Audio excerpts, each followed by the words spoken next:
The wind slammed the bunkhouse door as she stumbled inside, boots slick with mud, breath ragged from the run. He turned at the sound, lantern throwing hard gold across his shoulders, and she fell, straight into him. The impact drove a groan from his chest, low and surprised. For a heartbeat neither moved.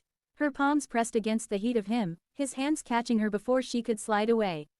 Outside, thunder rolled like hooves. He smelled rain and dust and the faint sweetness of her fear. "Easy," he said, though his voice wasn't.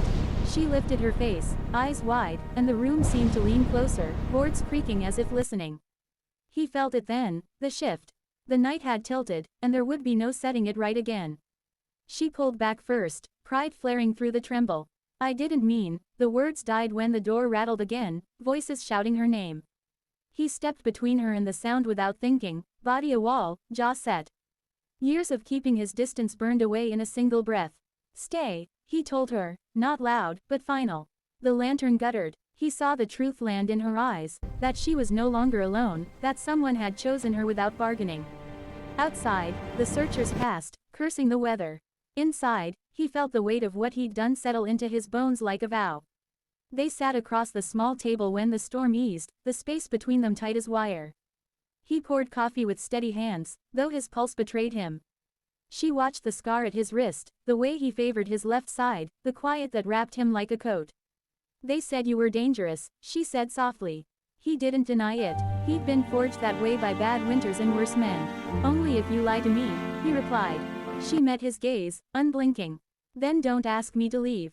The words cracked something open. He realized the rule he'd lived by. No ties, no promises, had already been broken. Not by touch, but by choice. Later, when the wind died and the night settled, she stood at the window, moonlight cutting her into silver and shadow.